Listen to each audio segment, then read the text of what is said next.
Some commanders of ships take their departure from the home coast sadly, in a spirit of grief and discontent.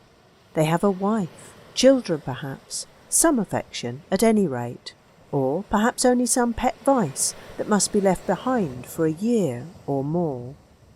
I remember only one man who walked his deck with a springy step and gave the first course of the passage in an elated voice. But he, as I learned afterwards, was leaving nothing behind him except a welter of debts and threats of legal proceedings.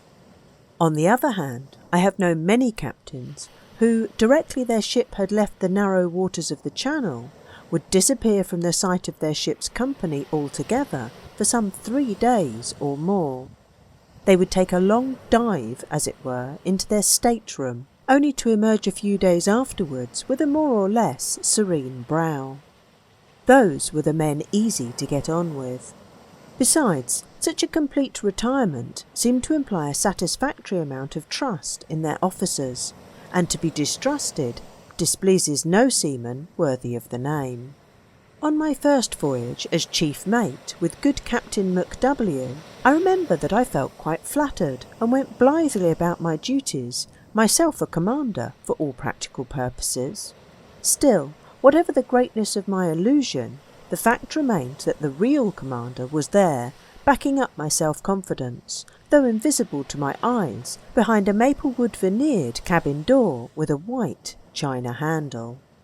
That is the time, after your departure is taken, when the spirit of your commander communes with you in a muffled voice, as if from the sanctum sanctorum of a temple.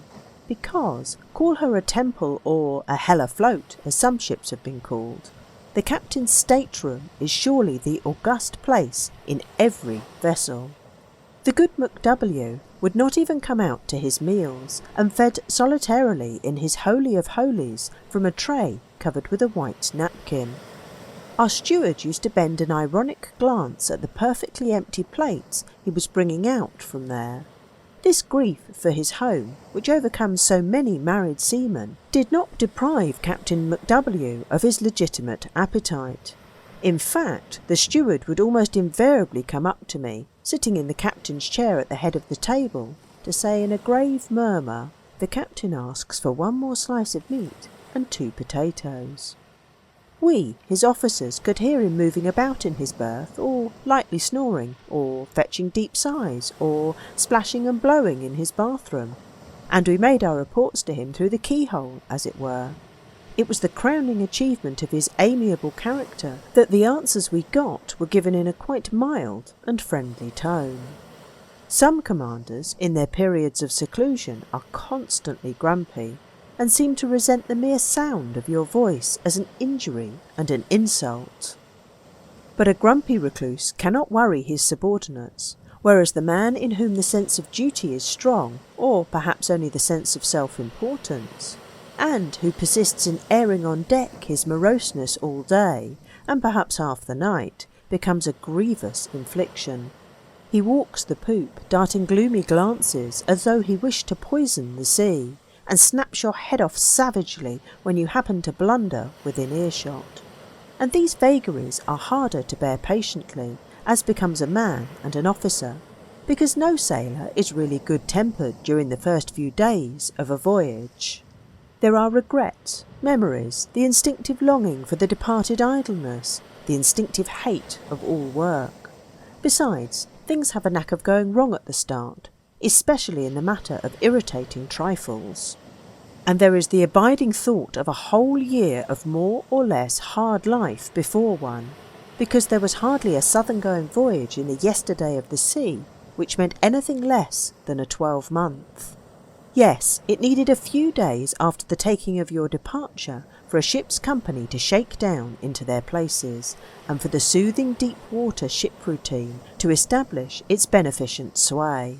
It is a great doctor for sore hearts and sore heads too, your ship's routine, which I have since soothed, at least for a time, the most turbulent of spirits.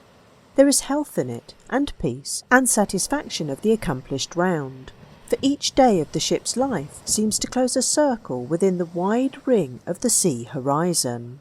It borrows a certain dignity of sameness from the majestic monotony of the sea. He who loves the sea loves also the ship's routine.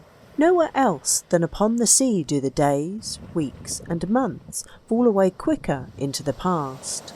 They seem to be left astern as easily as the light air bubbles in the swirls of the ship's wake, and vanish into a great silence in which your ship moves on with a sort of magical effect. They pass away, the days, the weeks, the months. Nothing but a gale can disturb the orderly life of the ship, and the spell of unshaken monotony that seems to have fallen upon the very voices of her men is broken only by the near prospect of a landfall. Then is the spirit of the ship's commander stirred strongly again, but it is not moved to seek seclusion and to remain hidden and inert, shut up in a small cabin with the solace of a good bodily appetite. When about to make the land, the spirit of the ship's commander is tormented by an unconquerable restlessness. It seems unable to abide for many seconds together in the holy of holies of the captain's stateroom. It will out on deck and gaze ahead through straining eyes as the appointed moment comes nearer. It is kept vigorously upon the stretch of excessive vigilance. Meantime, the body of the ship's commander is being enfeebled by want of appetite. At least, such is my experience, though enfeebled is perhaps not exactly the word. I might say, rather, that it is spiritualised by a disregard for food, sleep, and all the ordinary comforts, such as they are, of sea life. In one or two cases I have known that detachment from the grosser needs of existence remain regrettably incomplete in the matter of drink. But these two cases were, properly speaking, pathological cases, and the only two in all my sea experience. In one of these two instances of a craving for stimulants, developed from sheer anxiety, I cannot assert that the man's seaman-like qualities were impaired in the least. It was a very anxious case too, the land being made suddenly close to on a wrong bearing, in thick weather and during a fresh onshore gale. Going below to speak to him soon after, I was unlucky enough to catch my captain in the very act of hasty cork-drawing. The sight, I may say, gave me an awful scare. I was well aware of the morbidly sensitive nature of the man. Fortunately, I managed to draw back unseen, and taking care to stamp heavily with my sea boots at the foot of the cabin stairs, I made my second entry. But for this unexpected glimpse, no act of his during the next 24 hours could have given me the slightest suspicion that all was not well with his nerve.